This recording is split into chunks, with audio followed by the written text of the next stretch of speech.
Aleluia. Vai valer a pena. Amém? O tema da mensagem de hoje é: o tempo da espera é a preparação para a promessa. Amém?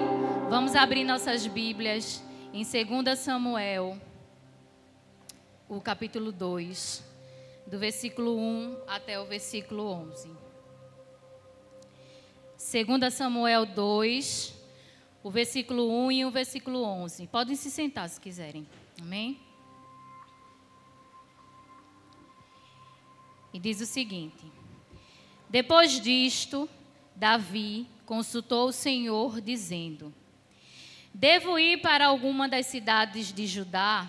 E o Senhor responde: vá sim. Davi perguntou: para onde devo ir? E o Senhor respondeu: para Hebrom. Davi foi para lá, levando consigo as suas duas mulheres, Ainoã, a jezreelita, e Abigail, a viúva de Nabal, o carmelita. Davi levou também os homens que estavam com ele, cada um com a sua família, e eles ficaram morando nas aldeias de Hebrom. Então vieram os homens de Judá e ali ungiram Davi, rei sobre a casa de Judá. E informaram a Davi que os homens de Jabes de Gileade tinham sepultado Saul.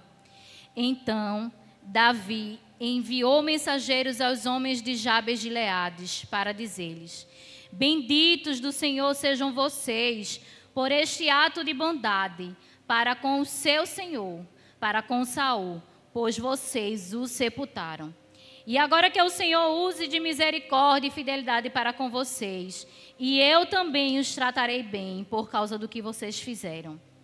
E agora sejam fortes e valentes, porque Saul, o senhor de vocês, está morto, e os da casa de Judá me ungiram para ser o seu rei. O versículo 8. Abner, filho de Ner, capitão do exército de Saul, levou Isbosete, filho de Saul, para Manaim, e o constituiu rei sobre Gileade, sobre os Assuritas, sobre Jezreel, Efraim, Benjamim e sobre todo Israel. Isbosete, filho de Saul, tinha 40 anos de idade quando começou a reinar sobre Israel. E reinou 2 anos. Somente a casa de Judá seguia Davi. O tempo que Davi reinou em Hebrom sobre a casa de Judá foram 7 anos e 6 meses. Amém? Eu acredito que a maioria aqui conhece o contexto da história de Davi, né? Mas aí só para a gente poder entender um pouquinho do contexto de 2 Samuel, capítulo 2. Davi, quando ele era moço, ele foi ungido rei de Israel. Ele foi separado, ele recebeu o chamado para ser rei de Israel. E aí ele era moço. E se a gente for ver as histórias antecedentes de Samuel, de 1 Samuel, que quando Davi foi ungido, está lá em 1 Samuel 16:13, a gente não vê em nenhum momento a Bíblia citar o nome de Davi. Mas a partir do momento que Davi é separado e recebe a primeira unção, que sim, Davi recebeu a unção 3 vezes. Davi é separado e recebe o chamado do Senhor sobre a vida dele. E a partir daquele processo, o nome de Davi começa a ser citado na Bíblia por várias vezes. E Davi começa a sua trajetória de preparação para a promessa do Senhor. E aí eu vou falar um pouquinho do primeiro capítulo de 2 Samuel, para vocês também poderem entender. Saul era o rei de Israel e ele perseguia incansavelmente Davi. E aí em 1 Samuel, no capítulo 1 de 2 Samuel, a gente vai ver que Davi ele recebe a notícia que Saul tinha morrido. Saul e Jonatas, filho de Saul e melhor amigo de Davi. E aí a lógica humana, o nosso coração humano, que por mais que a gente se entristeça com uma perca, seria que Saul morre, o rei de Israel morre. E eu finalmente vou receber a minha promessa de me tornar rei de Israel. Seria um pensamento, a lógica humana. não é verdade? Porém, Davi se entristece. Davi, ele rasga suas vestes, ele chora, ele pranteia, ele jejuma. E ele escreve um cântico de honra sobre a vida de Saul e sobre a vida de Jonatas. Veja que coração Davi tinha. Que coração humilde, que coração vulnerável, que coração sincero. Um rei morre, possivelmente seria concretizada a sua promessa. Mas Davi não se alegra. Davi vive o luto. Davi vive o período do luto da morte de Saul e da morte do seu amigo Jonatas. E é aí que eu começo a ministração dessa noite, no primeiro versículo. E o primeiro ponto que eu venho trazer para vocês é: a presença de Deus na vida de Davi era o mais importante. A presença de Deus na vida de Davi era o mais importante. No versículo 1 vai dizer o seguinte: depois disto, depois de Davi viver o período de luto de Saul e de Jonatas, Davi, ele consultou o Senhor dizendo: devo ir a alguma das cidades de Judá? E o Senhor respondeu: vá sim. Davi perguntou: para onde devo ir? E o Senhor respondeu: para Hebrom. Davi já começa o primeiro versículo do capítulo 2 de 2 Samuel demonstrando a sua dependência no Senhor. Porque, como eu já disse, a lógica humana aqui seria que Davi teria certeza que ele iria se tornar rei, não é verdade? Se Saul estava morto, Saul era o rei de Israel, Davi já tinha alguns anos atrás sendo separado para ser ungido rei de Israel. Por que é que Davi parou para consultar o Senhor, se ele já sabia, pela lógica humana? Mas aqui mostra a vulnerabilidade que Davi tinha, a dependência que Davi tinha no Senhor. Davi poderia ser arrogante e presunçoso. Olha, Senhor, já passei por todo o processo que foi necessário para chegar aqui. E o Senhor me pede para ir para Hebrom. Davi poderia questionar. Hebrom era uma cidade pequena de Judá, fazia parte de Israel, mas era um povo menor. Então Davi poderia sim questionar o Senhor: Senhor, eu já passei por todo o processo. A coroa é para mim agora, eu não preciso esperar. Mas, mesmo com o óbvio, mesmo com o simples, Davi consulta ao Senhor. Davi ora ao Senhor. A Bíblia não relata o tempo que Davi ora e o tempo da resposta do Senhor. A Bíblia relata que Davi consultou ao Senhor. Somente isso. E eu vou dizer, certamente eu, no lugar de Davi, certamente você, eu digo eu com toda certeza. Porque a gente é humano, a gente é falho, a gente é carne, a gente é pecador. A gente tenta ser moldado o nosso caráter todos os dias, mas a gente é falho. Certamente eu e você diriam: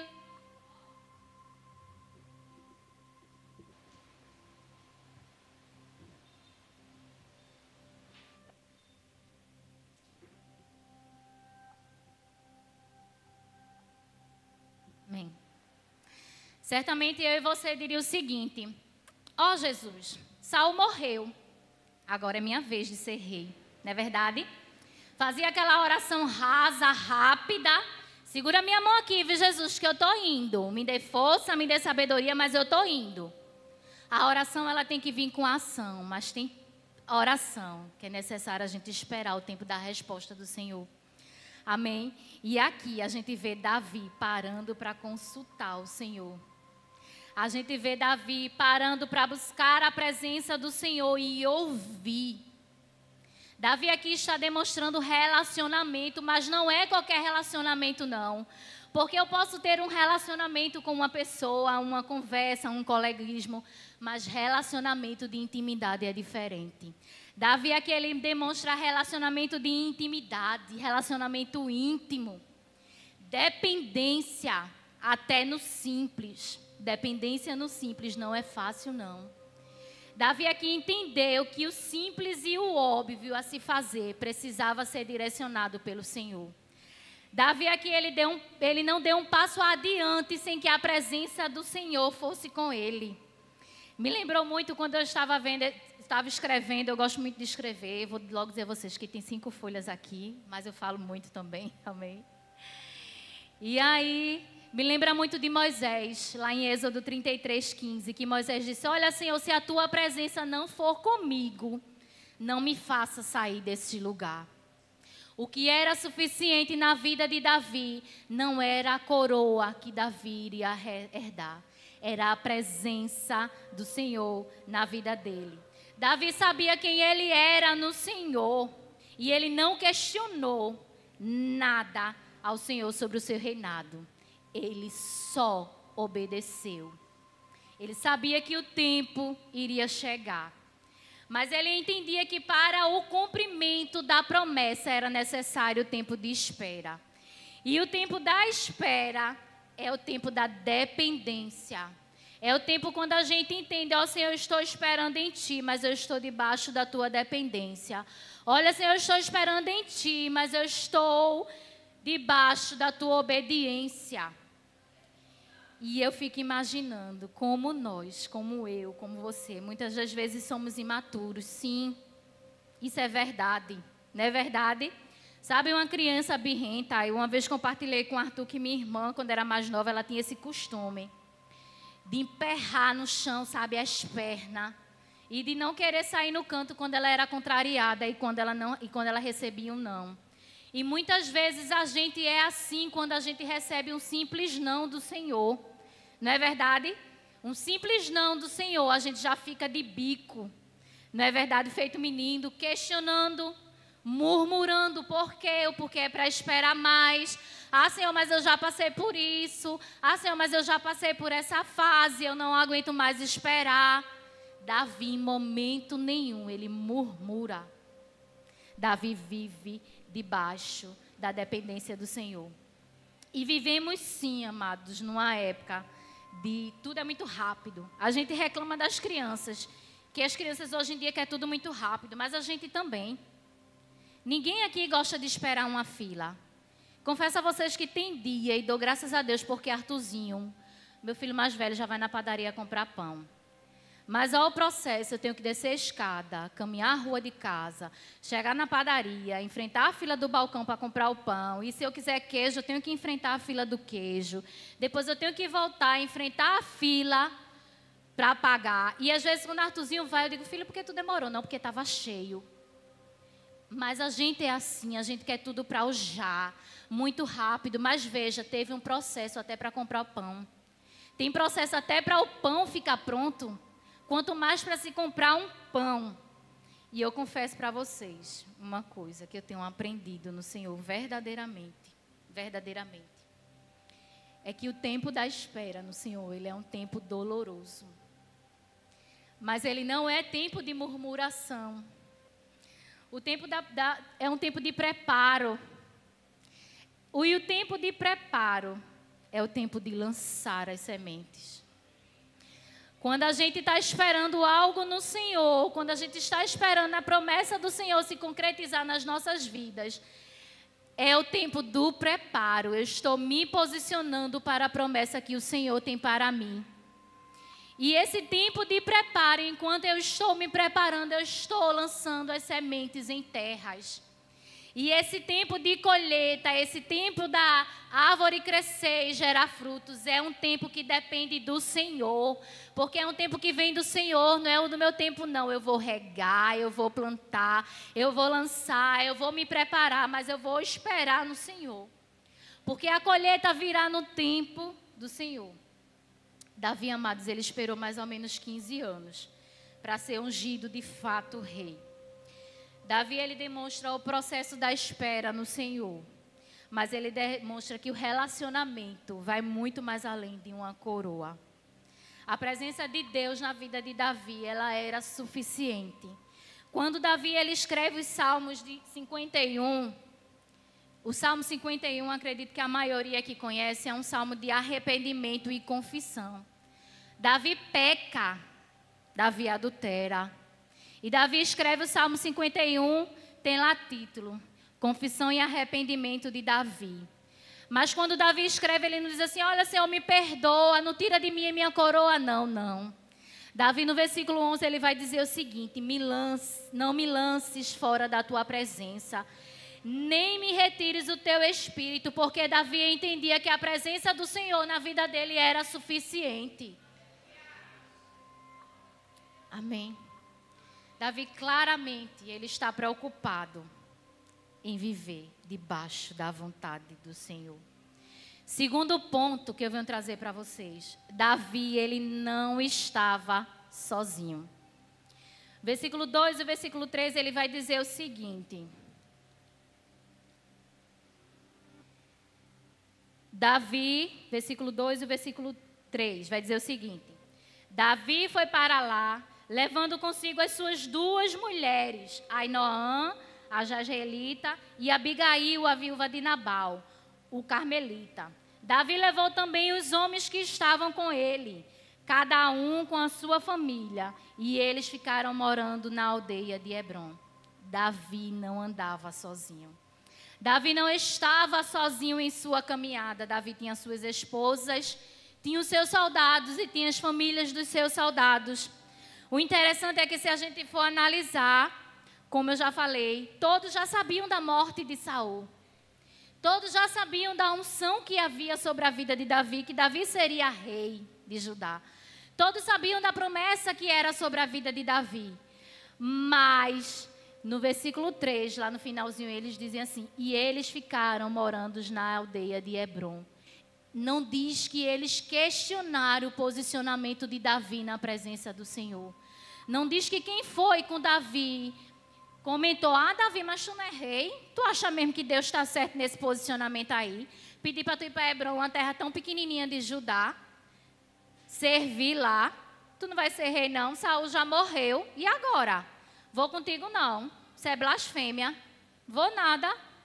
Em momento nenhum, aqui é citado que quem acompanhava Davi questionou o posicionamento de Davi. Davi, muito mais do que ensinar, muito mais do que falar, Davi demonstrava com as suas atitudes a sua dependência no Senhor.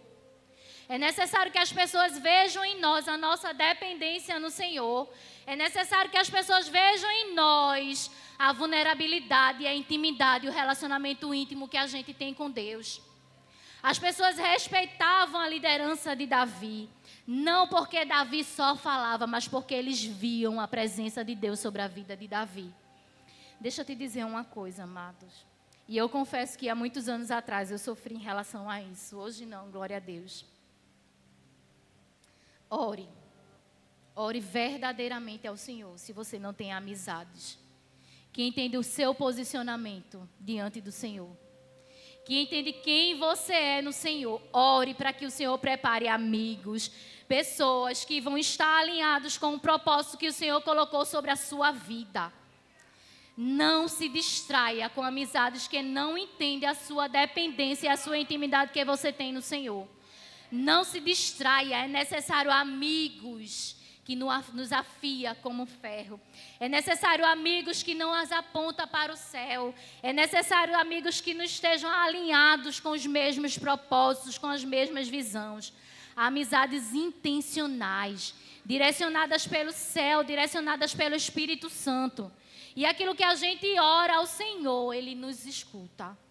Provérbios 27, 17, ele vai dizer o seguinte: assim como o ferro afia o ferro, o homem afia o seu companheiro, o homem afia o seu amigo. Tenha amizades que vão estabelecer quem você é na caminhada com o Senhor. Terceiro ponto: as promessas do Senhor será no tempo e da maneira estabelecida por Ele. Versículo 4 vai dizer o seguinte: então vieram os homens de Judá, e ali ungiram Davi rei sobre a casa de Judá.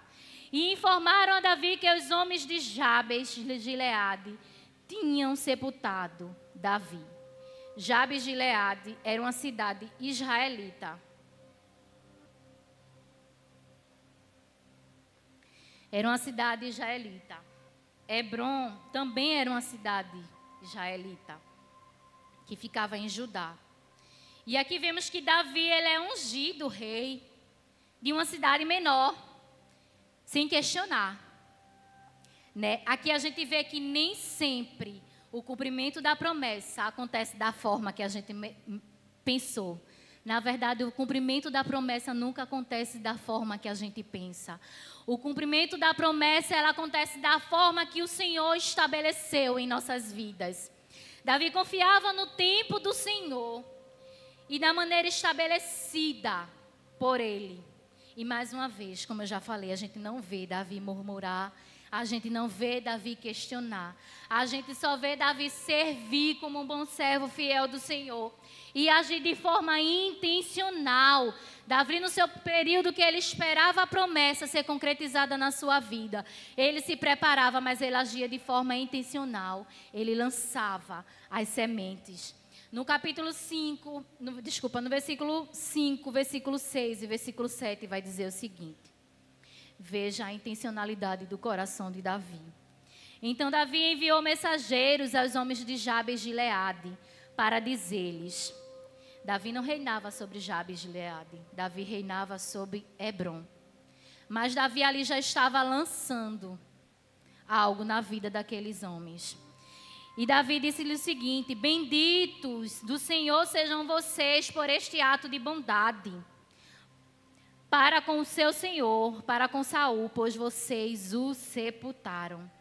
E o versículo 6, ele vai dizer o seguinte: e agora que o Senhor use de misericórdia e fidelidade para com vocês, e eu também os tratarei bem por causa do que vocês fizeram, e agora sejam fortes e valentes, porque Saul, o senhor de vocês, está morto, e os da casa de Judá me ungiram para ser o seu rei. A atitude intencional de Davi em relação aos homens de Jabes de Gileade. Quando soube que eles enterraram Saul, Davi prontamente mandou uma mensagem para eles, honrando a lealdade daqueles homens sobre a vida de Saul, sim.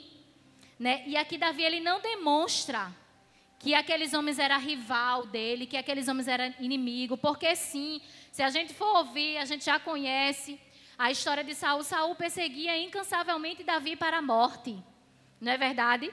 Mas aqui, Davi, ele não mostra inimizades.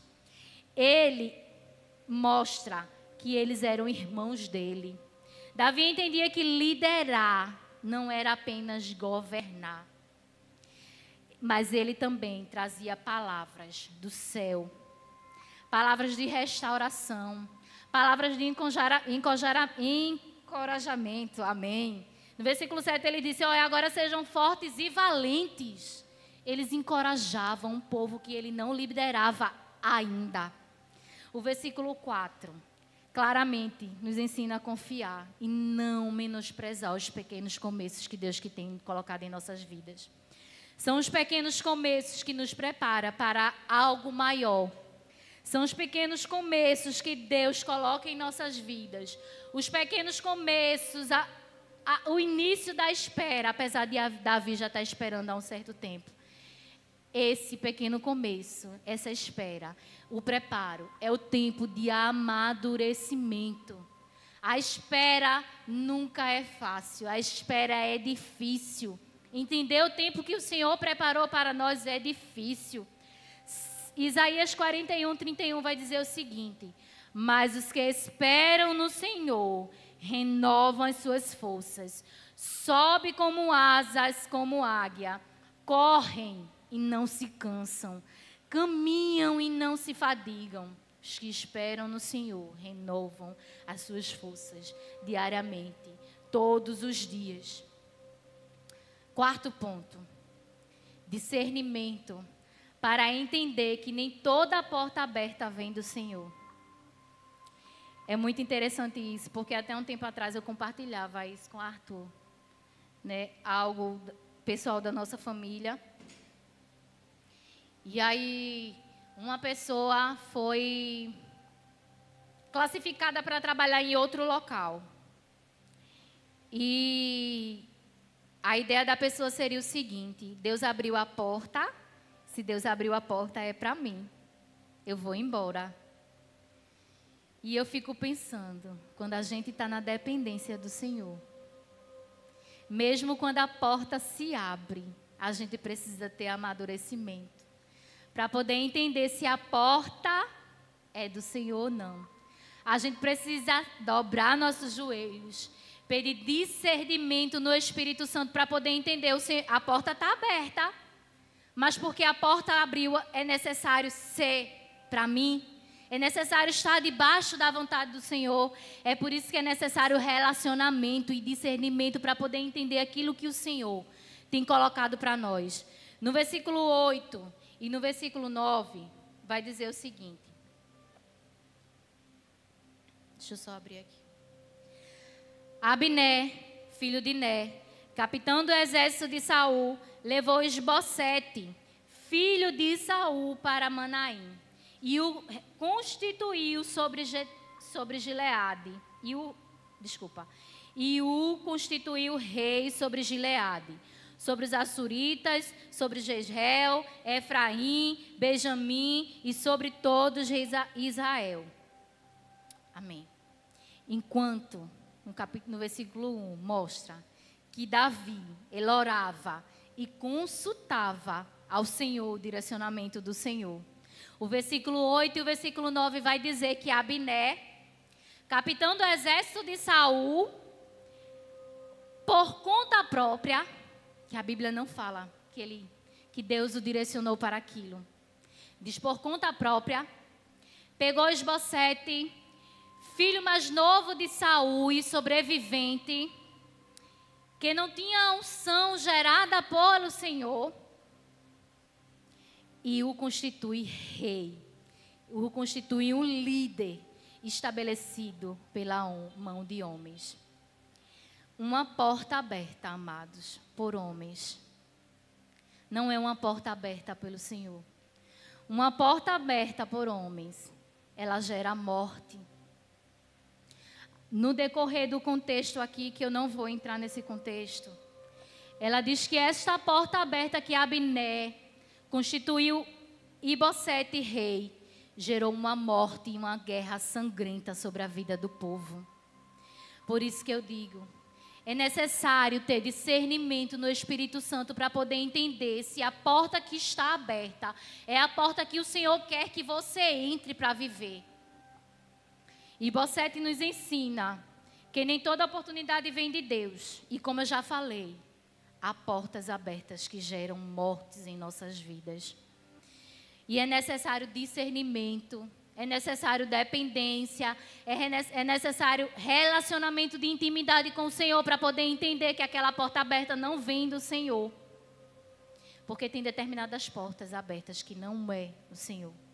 O versículo 10 vai dizer que Isbosete reinou durante 2 anos. O versículo 11 vai dizer que Davi reinou em Hebrom sobre a casa de Judá por 7 anos e meio. E aí no capítulo 2, no capítulo 3, no capítulo 2, no capítulo 4, a gente vai ver todo um processo da história que Davi percorreu, o processo de amadurecimento, o processo de preparo. Mas o processo de preparo, quando eu já falei, enquanto Davi estava sendo preparado, ele estava lançando a semente, porque Davi entendeu que o tempo de espera não é tempo de murmúrio e de ficar sentado. Davi entendeu que o tempo de espera era tempo de servir, era tempo de honrar ao Senhor, era tempo de lançar a semente, era tempo de pregar a palavra do Senhor, era tempo de ir de encontro às pessoas. E para concluir, o pessoal do louvor pode subir. Em 2 Samuel 5:3, se cumpre a promessa do reinado de Davi sobre todo Israel. O versículo 5:3 vai dizer assim: assim todos os anciões de Israel foram falar com o rei em Hebrom. E o rei Davi fez com ele uma aliança em Hebrom, diante do Senhor. E eles ungiram Davi, rei sobre Israel. Amém. O cumprimento da promessa chegou sobre a vida de Davi. E depois, quando vocês tiverem a oportunidade, vocês leiam Samuel. A gente vai entender que não é porque Deus cumpriu a promessa sobre a vida de Davi, que Davi deixou de permanecer vivendo em guerras e em conflitos. Mas Davi permanecia no Senhor. Davi permaneceu esperando no Senhor. Davi reconheceu a autoridade do Senhor sobre a sua vida, demonstrando um coração de servo e fiel durante o processo da espera. Davi nos ensina e nos desafia. Ele nos desafia a confiar na soberania do Senhor sobre a nossa vida. E a entender que Ele tem um tempo certo para todas as coisas. Que possamos permanecer firmes na presença do Senhor.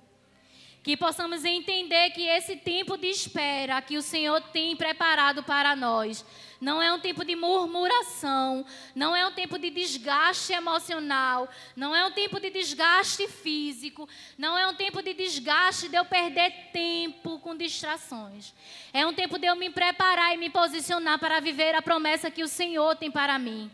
É o tempo de eu me posicionar como se eu já estivesse vivendo a promessa. É tempo de amadurecimento, porque quando Jesus colocar a promessa em suas mãos, vai requerer de você amadurecimento espiritual para você ter discernimento para as coisas. Deixa eu te contar uma coisa. A maior promessa que a gente tem nas nossas vidas, a maior promessa que a gente tem nas nossas vidas, não é sobre a nossa profissão, não é sobre o melhor trabalho, não é sobre quanto eu ganho, que carro eu tenho, o que eu vou comer amanhã. Não é sobre isso. A maior promessa que temos sobre as nossas vidas, e precisamos entender isso, é que Ele virá e nós iremos com Ele. Ele virá buscar a sua igreja e precisamos estar amadurecidos e preparados para morar lá no céu com Ele. Precisamos permanecer estabelecidos na presença do Senhor. Precisamos permanecer estabelecidos nas promessas que o Senhor tem sobre as nossas vidas. Hebreus 12, para finalizar. Podem ficar de pé. Hebreus 12, capítulo 2, versículo 2 e o versículo 3 vai dizer o seguinte. Eita, derramei foi água. Hebreus 12, versículo 2 e 3, vai dizer o seguinte: tendo os olhos fitos em Jesus, autor e consumador da nossa fé, Ele, pela alegria que lhe fora proposta, suportou a cruz, desprezando a vergonha, e assentou-se à direita do trono de Deus. Pensem bem naquele que suportou tal oposição dos pecadores contra si mesmo, para que vocês não se cansem. Jesus suportou tudo para que a gente não se cansasse, nem nos desanimássemos. Que possamos permanecer firmes e estabelecidos e nos preparando e nos amadurecimento para aquilo que o Senhor estabeleceu sobre as nossas vidas. Amém. Deus de aliança,